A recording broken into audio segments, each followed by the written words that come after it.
Hello my students, how are you? Today we are going to modifying nouns with adjective and nouns. Oke, kita akan start for the first one. Adjective can modify nouns. Di sini artinya kita dapat menggunakan kata sifat untuk memodifikasi kata benda.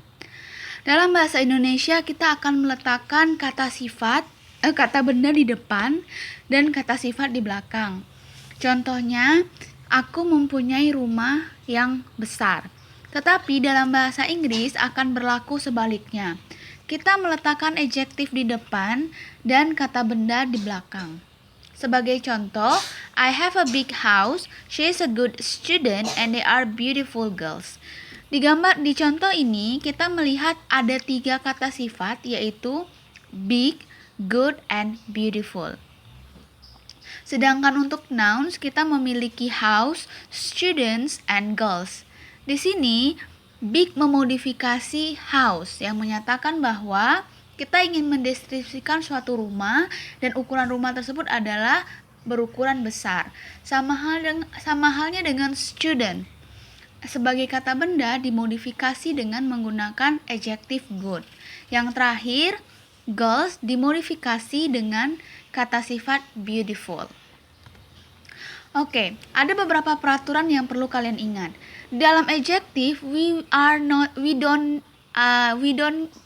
need to have a plural noun, a plural adjective. Jadi di dalam adjective kita tidak akan mengenal istilah adjective yang jamak. So, if you get the example, for example like this, an expensive house, automatically it's incorrect.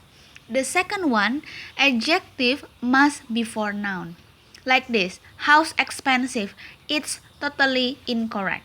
Okay, because what?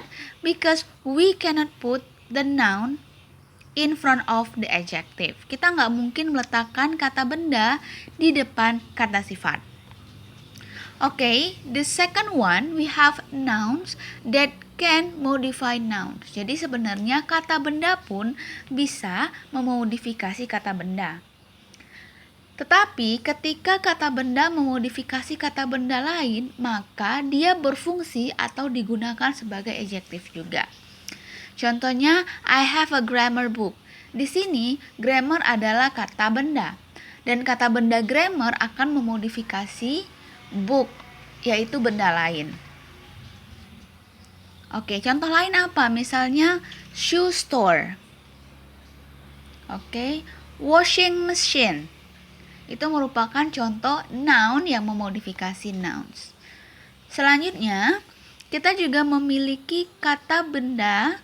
Ingat, ada peraturan juga ketika kita menggunakan kata benda yang digunakan sebagai adjektif, biasanya atau pada umumnya akan digunakan untuk singular form. Contohnya, she works in a shoe shop. Jadi bukan shoes, tapi shoe. Kita menggunakan singular form. The last one, kita bisa menggunakan adjective dan noun bersama-sama untuk memodifikasi sebuah noun.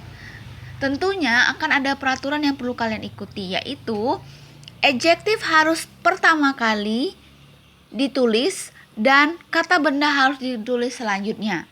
Sebagai contoh, I bring an expensive grammar book. Okay, I think that's all.